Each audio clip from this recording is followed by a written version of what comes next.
August 12, 1943, Luftwaffe airfield Wiesbaden-Erbenheim, Germany. Major Heinz Beer's weathered hands gripped his coffee cup as he studied the intelligence photographs scattered across the wooden table in the operations tent. The veteran ace, with 96 confirmed victories across 3 fronts, couldn't suppress the laughter that echoed through the morning briefing as he examined grainy reconnaissance images of the newest American bomber formation. "Mein Gott," Beer transmitted to his wingman, pointing at the ungainly silhouettes captured by German reconnaissance cameras over the English Channel. "The Americans have built flying freight cars and called them bombers. Look at this monstrosity. It has the aerodynamics of a brick shithouse." Through the tent flaps, the roar of BMW 801 engines warming up filled the morning air as Focke-Wulf 190s prepared for another interception mission. The German pilots, veterans of campaigns from East Poland to Russia, had grown accustomed to the sleek Heinkel He-111s and elegant Junkers Ju-88s of their own bomber force. These new American machines,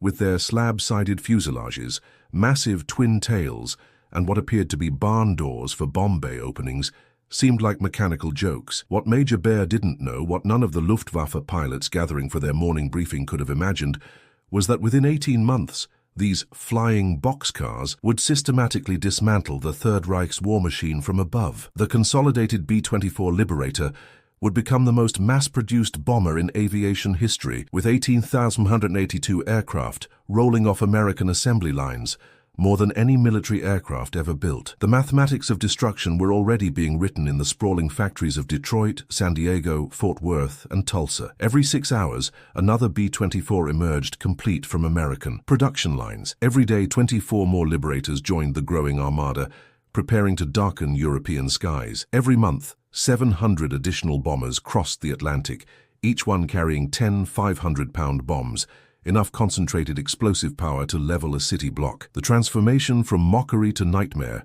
began that August morning when Colonel Leon Johnson, commanding the 44th Bomb Group, led 16 B-24Ds on their first combat mission over occupied Europe. Among the 160 American airmen spread across the hostile skies that day were farm boys from Iowa, factory workers from Detroit, and college students from California. Most had never seen combat, flying an aircraft many considered inferior to Germany's proven designs. But concealed within the Liberator's ungainly frame lay revolutionary innovations that would rewrite the rules of strategic bombing. The Davis wing, with its high aspect ratio and laminar flow design, gave the B-24 a range of 2,150 miles, farther than any other heavy bomber of the war. The massive bomb bay, 60 feet long and 8 feet wide, could accommodate payloads that European designers had deemed impossible for a 4-engine aircraft. The German High Command's initial assessment, preserved in Luftwaffe intelligence files captured in 1945, dismissed the B-24 as typical American overcomplexity, masquerading as engineering advancement. Oberst Werner Melders, inspector of fighter aircraft, reviewed early combat reports with characteristic Prussian confidence. This Liberator represents American industrial philosophy. They compensate for design inferiority through brute force production. One Messerschmitt Bf 109 is worth 3 of these flying barns. The statistics seem to support German confidence. Early B-24 missions suffered horrific losses. The August 17, 1943, Schweinfurt-Regensburg raid cost 60 bombers from a force of 376. A 16% loss rate that would have broken any air force. German pilots reported the Liberators fell apart under concentrated attack, their fuel systems igniting spectacularly when pierced by 20mm cannon shells. Hauptmann Johannes Mackie Steinhoff, leading Jagdgeschwader 77's elite pilots, encountered his first B-24 formation over Bremen in September 1943. His after-action report, discovered in Luftwaffe archives decades later, captured the initial German perception. The American bombers flew in loose formation, apparently unable to maintain the tight defensive boxes of their B-17 cousins. When engaged, they dispersed like startled cattle. We destroyed 4 in our first pass, easy targets for experienced pilots. But something strange was happening in those early encounters that German intelligence failed to recognize. For every B-24 shot down over Europe, 2 more emerged from American factories. For every crew lost, 5 new airmen completed training in the vast flight schools scattered across the American heartland. The mathematics of attrition were shifting in favor of an industrial power that could replace losses faster than Germany could inflict them. More disturbing still were reports filtering back from German reconnaissance flights over England. Luftwaffe photo interpreters counted ever-increasing numbers of four-engine bombers crowding British airfields. By 10 October 1943, RAF Metfield alone housed 45 B-24s from 3 different bomb groups. Nearby bases showed similar concentrations, with more arriving daily aboard cargo ships that themselves were being produced faster than Germany could sink them. Lieutenant Colonel James Posey, operations officer for the 2nd Bombardment Division, would later describe the transformation taking place across East Anglia. Every week brought new groups, new aircraft, new crews. We went from experimental operations to industrial-scale warfare in 6 months. The British were astounded by our production capacity. Entire air bases built from nothing in 8 weeks, equipped with bombers most of us had never seen 6 months earlier. The true revelation of American industrial capacity came through captured documents discovered after the war. Internal German production reports showed the Reich was producing approximately 90 four-engine bombers monthly by late 1943, primarily Heinkel He 177s plagued by engine fires and structural failures. American factories were completing 500 B-24s monthly, each one requiring 55,000 individual parts manufactured by 400 subcontractors across 32 states. The complexity of American logistics astounded German observers. Each Liberator consumed 2,400 gallons of high-octane aviation fuel per mission. The 8th Air Force alone required 50 million gallons monthly by early 1944. This fuel crossed the Atlantic in tankers that were themselves products of American mass production. Liberty ships completed in an average of 42 days each. As autumn 1943 progressed, German fighter pilots noticed disturbing changes in B-24 formations. The early loose formations tightened into defensive boxes, bristling with 50 caliber machine guns. Bombardiers, initially erratic in their targeting, began placing bombs with precision that devastated German industrial centers. Most ominously, the number of bombers appearing over German skies increased weekly, stretching Luftwaffe resources beyond their breaking point. Major Baer, the same pilot who had laughed at intelligence photographs in August, filed a sobering report in November 1943 after engaging a 200-bomber formation over Münster. The Americans are no longer sending experimental forces. These are industrial formations, geometric patterns of aircraft extending beyond visual range. Our attacks barely affect their numbers. For every bomber we destroy, they return with 5 more. The laughter had begun to die in German ready rooms as pilots realized they faced not just another enemy aircraft, but a manifestation of American industrial might that defied comprehension. The B-24 Liberator, derided as a flying boxcar, was proving to be exactly that, a cargo container carrying death and destruction to the heart of the Third Reich, multiplied beyond German ability to stop. The German confidence in mocking American bombers wasn't arrogance.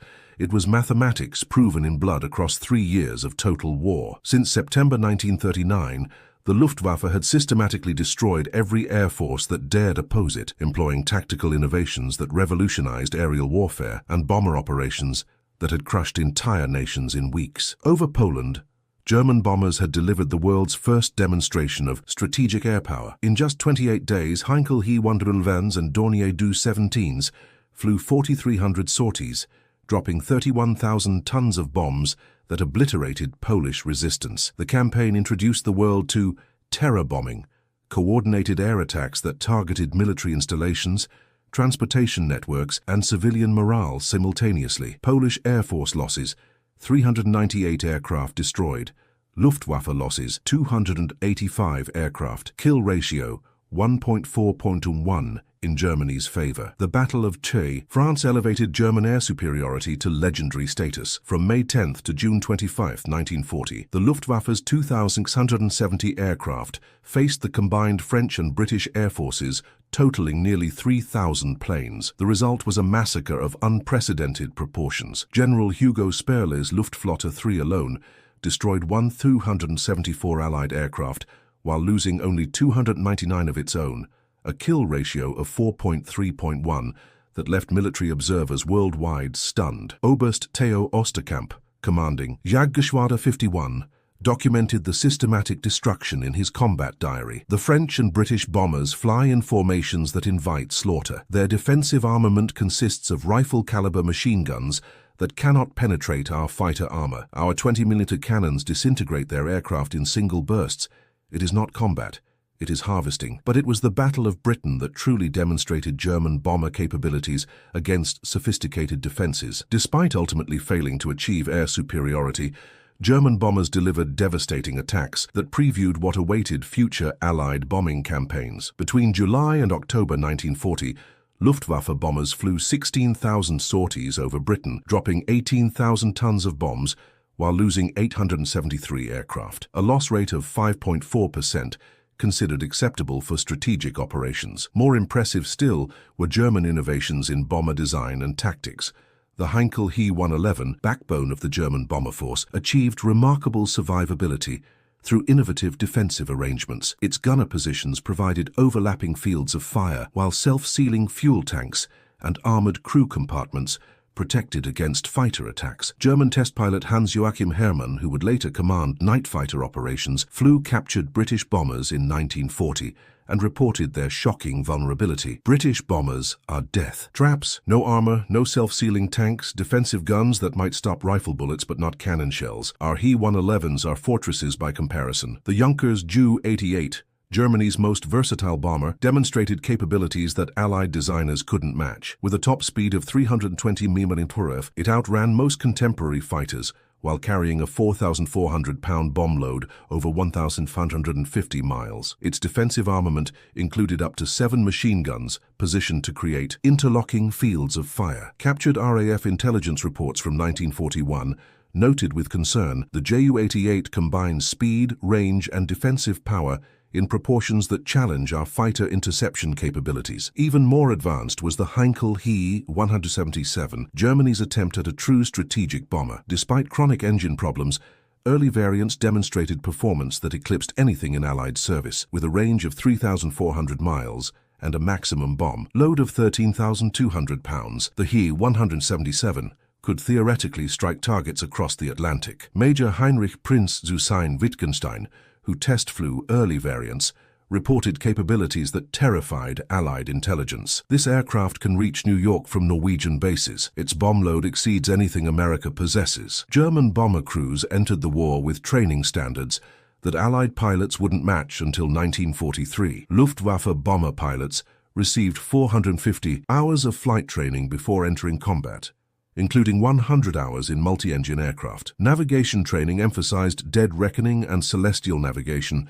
allowing German crews to find targets across occupied Europe in any weather. Bombardier training included precision bombing from altitudes up to 25,000 feet, capabilities demonstrated repeatedly over British industrial targets. The technology gap was equally striking. German bombers employed radio, navigation systems like Knickebein and Exjurate that guided crews to targets with precision measured in yards, not miles. These systems, combining radio beams transmitted from occupied territory, allowed German bombers to strike specific buildings in total darkness or heavy clouds. RAF Scientific Intelligence, analyzing German navigation capabilities in 1940, concluded German electronic navigation represents a technological advancement of at least 5 years over British capabilities. Defensive measures further highlighted German superiority. German bombers carried chaff dispensers that confused British radar, electronic jammers that disrupted fighter control frequencies, and infrared detection equipment that spotted fighters before visual contact. Major Wilhelm Balthasar, leading Jagdgeschwader 3's bomber escort operations, noted German technological advantages. British fighters attack by daylight using visual contact only. Our bombers detect them at distances exceeding 20 kilometers using electronic equipment. Combat becomes a mathematical exercise. The firepower disparity was devastating. German 20 mm MG-151 cannons, standard armament on most fighters, fired projectiles weighing 115 grams at 850 rounds per minute. Each shell carried enough explosive to sever aircraft control cables, puncture fuel tanks, or incapacitate crew members. British 303 caliber machine guns fired, bullets weighing 11 grams with minimal explosive effect. German pilot accounts from the Battle of Britain repeatedly describe British bombers disintegrating under brief cannon bursts. Luftwaffe tactics evolved through combat experience that Allied forces lacked. German fighter-bomber operations, pioneered during the Spanish Civil War, integrated close air support with ground operations in ways that Allied commanders couldn't counter. The Stuka dive bomber, though vulnerable to fighters, demonstrated precision capabilities that terrorized ground forces. General Heinz Guderian, commanding 99th Panzer Corps during the French campaign, credited close air support. Luftwaffe operations destroy enemy resistance before our tanks arrive. We advance against demoralized troops already shattered by precision bombing. By 1943, when American bombers began appearing over Europe in significant numbers, German pilots possessed combat experience that dwarfed Allied aircrews. Veteran pilots like Major Helmut Wick had flown over 400 combat missions. Squadron leaders averaged 200 combat sorties. Even junior pilots possessed more actual fighting experience than most Allied squadron commanders. The industrial capacity supporting German air operations seemed equally formidable. By 1943, German aircraft production had reached 15,000 aircraft annually, including 900 four-engine bombers. Ammunition production exceeded 50 million rounds monthly. German aircraft engines, particularly the BMW 801 and Daimler-Benz 605, demonstrated reliability and performance that matched or exceeded Allied designs. German pilot training, though reduced from peacetime standards, still produced airmen superior to early Allied crews. Luftwaffe flight schools graduated 15,000 pilots annually by 1943, each receiving 200 hours of flight training plus specialized instruction in their assigned aircraft types. Navigation training emphasized mathematical precision, gunnery instruction used live ammunition against towed targets, and formation flying reached standards of precision that impressed neutral observers. Major Günther Lützow, commanding Jagdgeschwader 3, summarized German confidence in a February 1943 report to Luftwaffe headquarters. American bomber formations represent targets, not threats. Their defensive armament consists of rifle-caliber weapons ineffective against armored fighters. Their formations lack the tight discipline of British bombers. Most critically, their crews demonstrate the poor training typical of rapid wartime expansion. The assessment seemed justified by early combat results. German fighters regularly achieved kill ratios exceeding 5.1 against American bomber formations. The October 14, 1943, Second Schweinfurt raid cost the Americans 60 bombers, from a force of 291, a 20.6% loss rate that would have broken any air force. German losses, 25 fighters, easily replaceable from monthly production. Oberst Adolf Galland, general of the fighter arm, reviewing October 1943 combat statistics, concluded, American bomber operations validate our tactical supremacy. Their losses exceed replacement capacity, while our fighter strength increases monthly. The enemy brings quantity to combat, where quality determines victory. The German laughter at American B-24s reflected not mere arrogance, but the confidence of an air force that had destroyed every opponent through superior aircraft, tactics, training, and technology. What they couldn't foresee was that America was about to demonstrate that in industrial warfare, overwhelming quantity could indeed triumph over tactical quality. November 26th. 1943, 22,000 feet above Bremen, Germany. Hauptmann Egon Meyer, the Luftwaffe's leading bomber destroyer, with 68 victories, rolled his Messerschmitt Bf 109G6 into position for what he expected to be another routine slaughter of American heavy bombers. Through his armored windscreen, Meyer counted aircraft silhouettes that stretched beyond his visual range, the largest bomber formation he had ever encountered. Indianer alert, Meyer transmitted to his Jagdgeschwader 2 squadrons, using the German code word for enemy bombers. Grid coordinates Gustav Heinrich. Multiple formations, altitude 6,700 meters, beginning attack run. But as Meyer closed to firing range, something unprecedented became visible that contradicted every assumption about American bombing operations. The formation wasn't the typical 24-36 bombers his squadrons routinely massacred. Spread across 40 square miles of sky, flew 440 B-24 Liberators from 11 different bomb groups, their aluminum fuselages glinting in the November sunlight like an industrial constellation. What Meyer couldn't know, what German intelligence had failed to detect, was that American B-24 production had achieved rates that defied European comprehension. In the previous month alone, 417 Liberators had rolled off assembly lines in 4 different states. Every 3.6 hours, another B-24 emerged complete from American factories. Every day, 6.7 new bombers joined the growing armada, preparing to systematically dismantle the Third Reich. The scale of the formation attacking Bremen represented a fundamental shift in warfare, from tactical air operations to industrial bombardment campaigns. Each B-24 carried 5,000 pounds of high explosives. The 440 bombers overhead carried 2,200 pounds of ordnance, enough destructive power to obliterate central Bremen and everything within a 5-mile radius. Lieutenant Colonel John "Killer" Kane, leading the 98th Bomb Group in the formation's lead element, observed German I fighters gathering below with professional detachment. A veteran of the Ploesti raid 3 months earlier, Kane understood what German pilots were only beginning to realize. They can't stop us anymore. Not with these numbers. Shoot down 50 bombers, and we'll return tomorrow with 100. The mathematics of attrition had shifted decisively in America's favor. German fighter production in November 1943 totaled 1,016 aircraft. Impressive by European standards, but inadequate against American bomber output. The Consolidated Aircraft Corporation alone was producing more B-24s monthly than Germany manufactured fighters of all types. Multiply this by 3 additional B-24 production lines, and German defensive capabilities became mathematically hopeless. More devastating still was the ammunition disparity. Each B-24 carried 9,200 rounds of 50 caliber ammunition distributed among 10 machine gun positions. The 440 bombers attacking Bremen carried 4,048,000 rounds, more than German fighter squadrons expended in typical monthly operations. When German fighters closed to effective range, they faced concentrated defensive fire from 4,400 heavy machine guns, creating zones of destruction that veteran pilots had never encountered. Feldwebel Heinrich Ehrler, leading a swarm of 4 Focke-Wulf 190s against the bomber stream, experienced this firepower firsthand. His after-action report, recovered from Luftwaffe files in 1945, captured the psychological shock. We approached the American formation using standard tactics, diving attack from above and behind. The defensive fire was beyond description.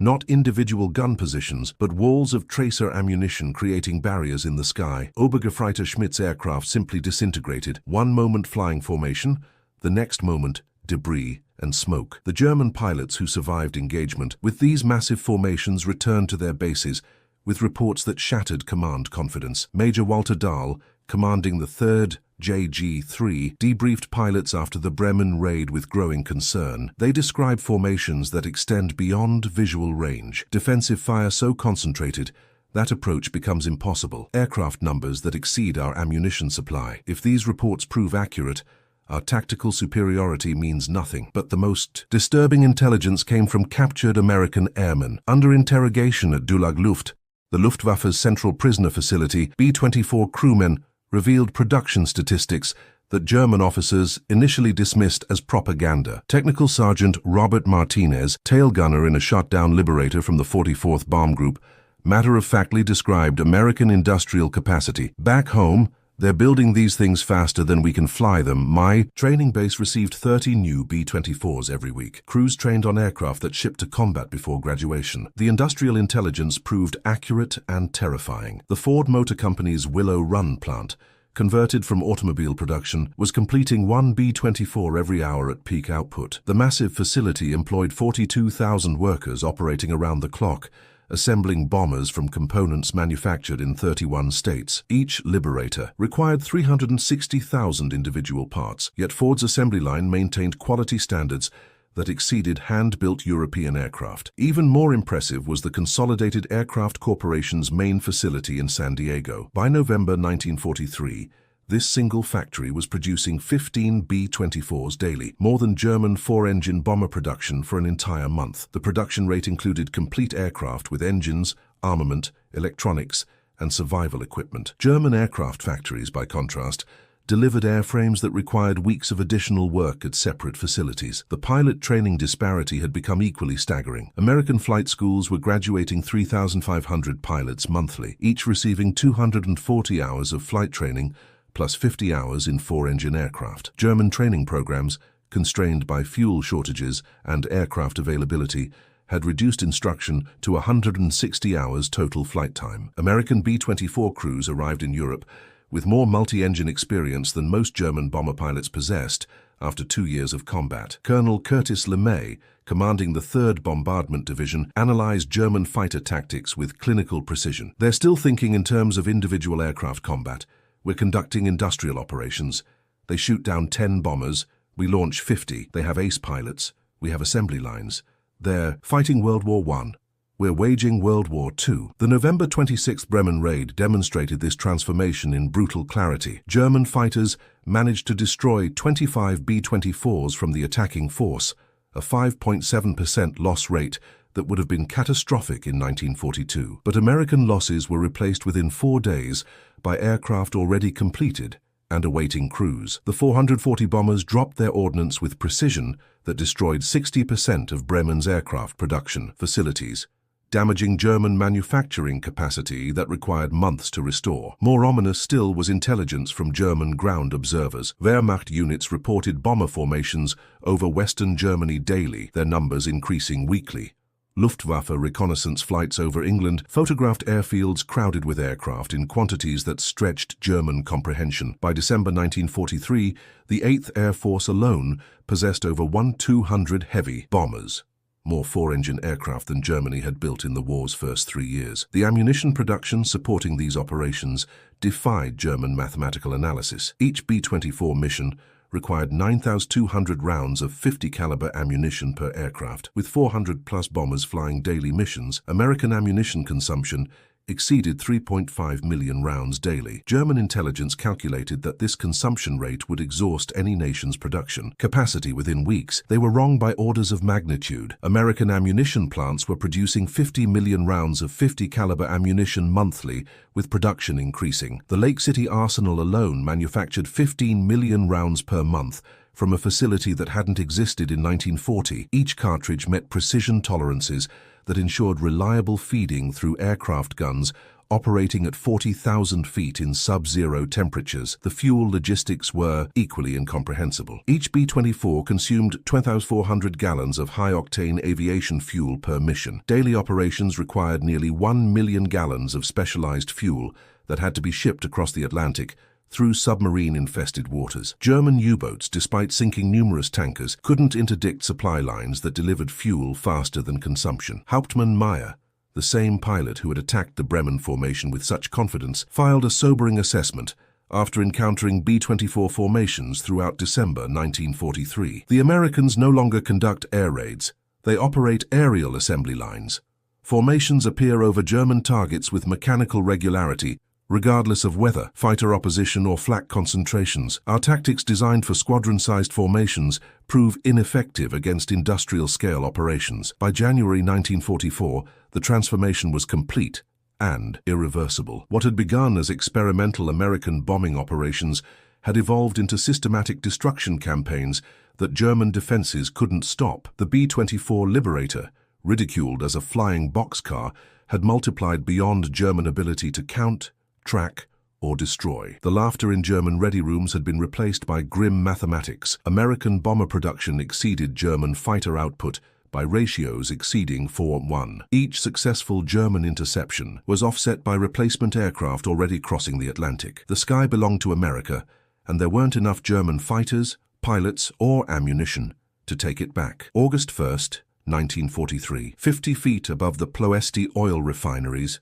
Romania, Colonel John Killer Kane's B-24D Hail Columbia screamed through a hell of anti-aircraft fire, his bomber's aluminum skin punctured by flak fragments as he lined up for the most audacious low-level bombing attack in aviation history. At precisely 12:47 hours, Kane's bombardier released 2,000 pounds of delayed action bombs directly into the heart of Nazi Europe's most critical petroleum production facility. Target destroyed, Kane transmitted to the surviving B-24s of Operation Tidal Wave, watching massive explosions consume the Astra Romana refinery behind his aircraft. Estimate 75% of production capacity eliminated. Secondary explosions continuing. What Kane couldn't fully comprehend as his damaged Liberator limped toward friendly territory was that this single mission represented the strategic transformation of the B-24 from tactical bomber to industrial weapon of mass destruction. The 177 B-24s, launching from Libyan airfields that morning, carried more destructive power than entire army corps, delivering precision strikes against targets that conventional forces couldn't reach. The Ploesti raid, despite costing 54 bombers and 532 airmen, achieved strategic results that reverberated throughout the German war machine. Romanian oil production, critical to Wehrmacht operations across 3 fronts, dropped by 46% overnight. Luftwaffe fuel allocations, already strained by global operations, were cut by 30% effective immediately. German tank operations on the Eastern Front reduced by similar margins as refined petroleum products became critically scarce. But Ploesti was merely the opening movement in a strategic bombing campaign that would systematically dismantle German industrial capacity through applications of B-24 firepower that Nazi planners had never anticipated. The ungainly flying Boxcar possessed range capabilities that allowed it to strike targets across occupied Europe, carrying bomb loads that exceeded German defensive calculations. The Davis wing design, initially criticized for its unconventional appearance, delivered performance that revolutionized strategic bombing doctrine. With a maximum range of 3,150 miles when equipped with external fuel tanks, B-24s could launch from England and strike targets in eastern Germany, occupied Poland, or even Western Russia. This range exceeded German fighter escort capabilities by margins that made interception campaigns mathematically impossible. Lieutenant General James Doolittle, commanding the 8th Air Force from January 1944, understood the strategic implications. The B-24's range allows us to attack German industry at its source. We're not just bombing factories, we're destroying the entire productive capacity that sustains German military operations. Every synthetic fuel plant, ball-bearing facility, and aircraft assembly line becomes vulnerable to attack from distances German fighters cannot cover. The bomb load capabilities enabled destruction on scales that German engineers had never encountered. Each B-24 could carry 8,000 pounds of ordnance in its cavernous bomb bay, more than early war medium bombers managed as maximum payloads. Specialized variants carried single bombs weighing 4,000 pounds, capable of penetrating reinforced concrete structures that conventional explosives couldn't damage. The infamous blockbuster raids on German cities demonstrated these capabilities with terrifying clarity. On February 20, 1944, 924 B-24s participated in Big Week operations against German aircraft production facilities. The formations dropped 1,336 tons of high explosives and incendiary bombs in coordinated attacks that destroyed 75% of German fighter production capacity in 6 days of sustained bombing. Oberst Adolf Galland, General of German Fighter Forces, witnessed the destruction firsthand during an inspection of bombed Messerschmitt facilities in Augsburg. American bombers have achieved what armies could not accomplish in years of ground warfare. Our most advanced production facilities, protected by multiple defensive lines, have been reduced to rubble in hours. The precision of their bombing exceeds artillery accuracy from distances of hundreds of kilometers. The strategic targeting intelligence supporting B-24 operations represented another revolution in warfare. American analysts identified bottleneck industries whose destruction would cascade throughout German war. Production, synthetic fuel plants, ball-bearing factories, and transportation networks became priority targets that B-24 formations could attack with precision unimaginable in earlier conflicts. The synthetic fuel campaign proved particularly devastating. Germany produced 85% of its aviation fuel from coal-based synthetic plants concentrated in the Ruhr Valley and Eastern Territories. B-24 formations struck these facilities repeatedly throughout 1944, reducing German fuel production by 75% and forcing the Luftwaffe to curtail training operations, limit combat sorties, and ground entire fighter squadrons. Major General Karl Spaatz, commanding U.S. strategic air forces in Europe, documented the cumulative impact. Each successful mission against synthetic fuel targets reduces German military capacity exponentially. Without fuel, their tanks become fortifications, their aircraft become decorations, their submarines become underwater monuments. We're attacking the circulatory system of their war machine. The transportation bombing campaign complemented fuel attacks with surgical precision strikes against railway networks, bridges, and marshalling yards. B-24 formations guided by increasingly sophisticated navigation equipment, could destroy specific railway junctions that paralyzed German logistics across hundreds of square miles. The interdiction campaign preceding D-Day demonstrated these capabilities dramatically. In the 3 months before the Normandy invasion, B-24s flew 2,207 sorties against French transportation targets, dropping 4,162 tons of bombs with accuracy that severed German supply lines without massive civilian casualties. Railway traffic in northern France dropped by 80%, forcing German reinforcements to move by road, where they became vulnerable to fighter-bomber attacks. The precision bombing capabilities resulted from technological innovations that German forces couldn't match. The Norden bomb site, classified at levels exceeding the Manhattan Project, allowed B-24 bombardiers to place bombs within 300 feet of designated targets from altitudes exceeding 25,000 feet. German bombing accuracy, by contrast, measured in miles for night operations and hundreds of yards for daylight raids. Captain Robert Morgan,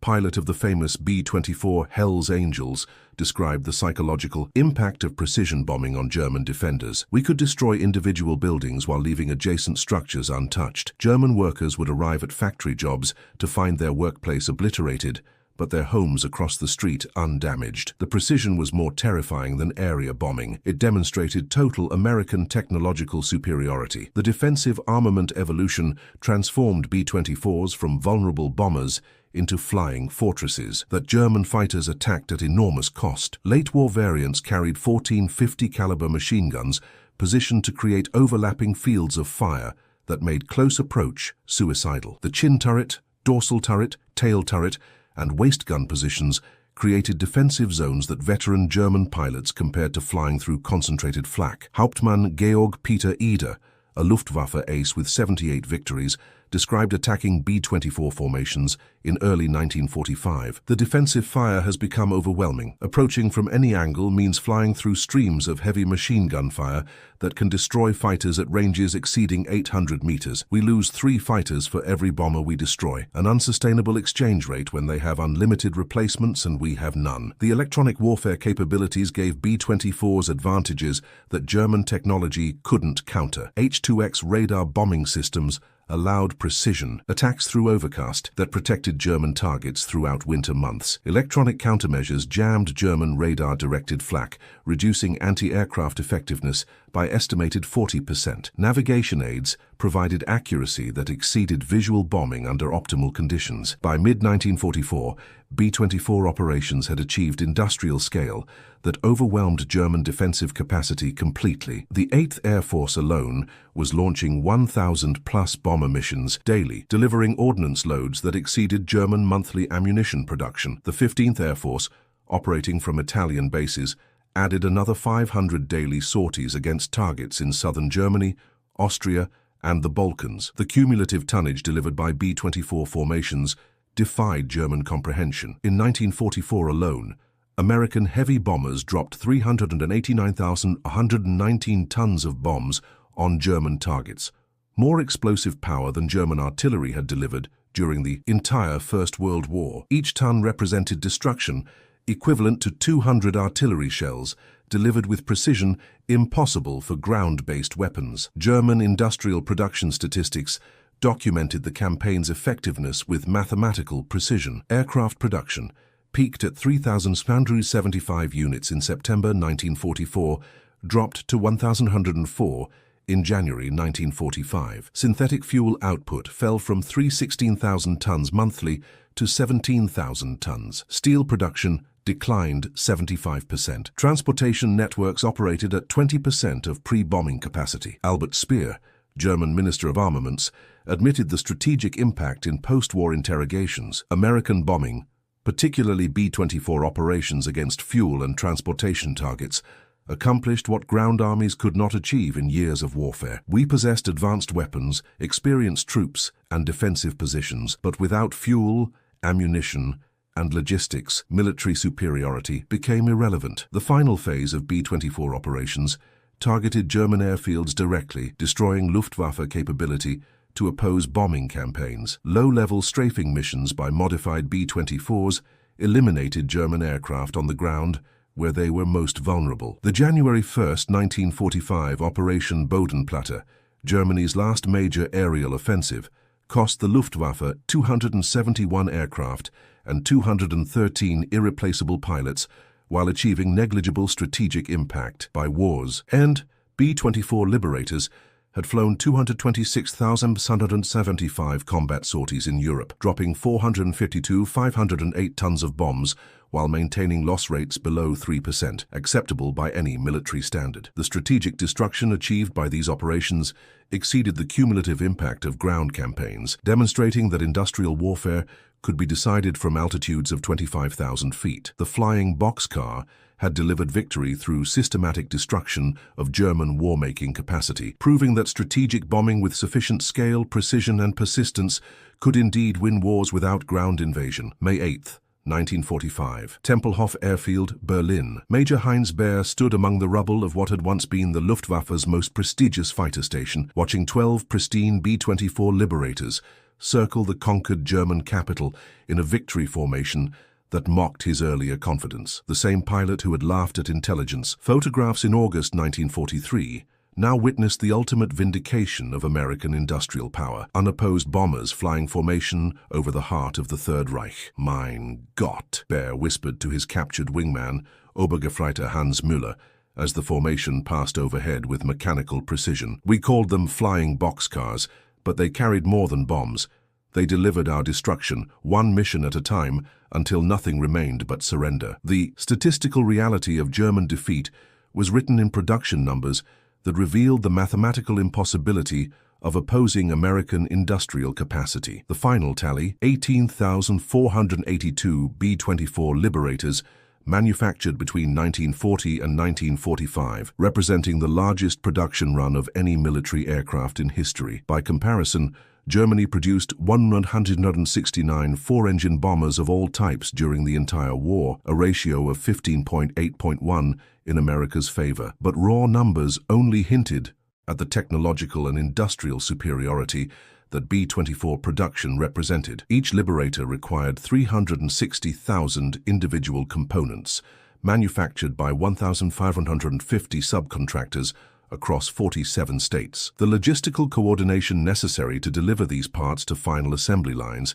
demanded organizational capabilities that European industries couldn't match. German aircraft production, by contrast, relied on hand-fitting components and artisanal techniques that limited output and quality consistency. The human resources committed to B-24 production dwarfed German capabilities completely. The Consolidated Aircraft Corporation employed 65,000 workers at peak production, while Ford's Willow Run facility utilized 42,000 employees operating around the clock. Combined B-24 production lines employed over 150,000 Americans, more workers than Germany assigned to all aircraft manufacturing. Each worker received training that exceeded German standards while producing aircraft faster than European craftsmen could imagine. Oberst Adolf Galland, former general of German fighter forces, provided the most honest assessment during post-war interrogations by Allied intelligence. We never understood what we faced until too late. We saw individual bombers and calculated tactical responses. The Americans created an industrial bombing system that operated like a mechanical process, relentless, expandable, and ultimately unstoppable. The technological innovations embedded in B-24 design represented advances that German engineering couldn't match even under peacetime conditions. The Davis wing incorporated laminar flow technology that reduced drag by 40% compared to conventional designs. The tricycle landing gear, initially mocked by German pilots as American overcomplexity, provided ground handling characteristics that allowed operations from rough airfields impossible for tailwheel aircraft. More significantly, B-24 production standardization allowed component interchangeability that German manufacturing never achieved. Any R-1830 engine could be installed in any Liberator airframe without modification. Turrets, propellers, and electronic equipment swapped between aircraft without custom fitting. This standardization enabled field maintenance capabilities that kept American bombers operational under conditions that would have grounded German aircraft permanently. The training pipeline supporting B-24 operations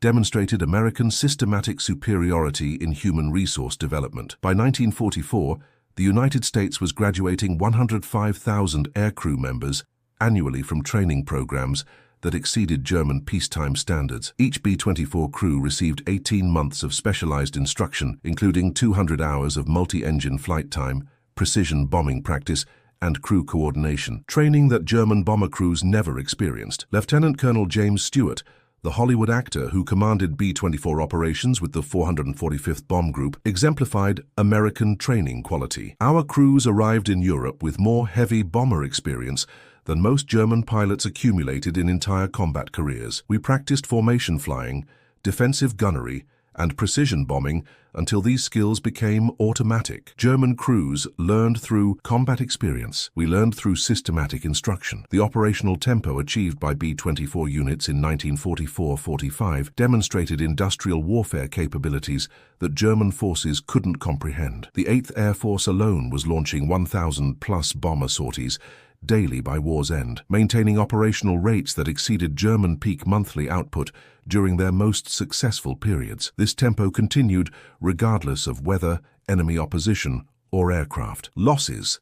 Clear evidence of American industrial depth. The maintenance infrastructure supporting these operations required organizational capabilities that German logistics couldn't match. Each B-24 base maintained parts inventories worth millions of dollars, spare engines for immediate replacement, and technical personnel trained to 200% of aircraft requirements. German airfields, by contrast, operated with parts shortages, jury-rigged repairs, and maintenance crews, learning procedures through trial and error. The fuel consumption alone would have paralyzed German operations within weeks. Each B-24 mission required 2,400 gallons of high-octane aviation fuel per aircraft. Daily operations consumed 2.4 million gallons of specialized fuel that had to be refined, transported across the Atlantic, and distributed to dozens of airfields across England and Italy. German fuel production peaked at 316,000 tons monthly, less than American. Bomber operations consumed in 6 weeks. Even more impressive was American ammunition production,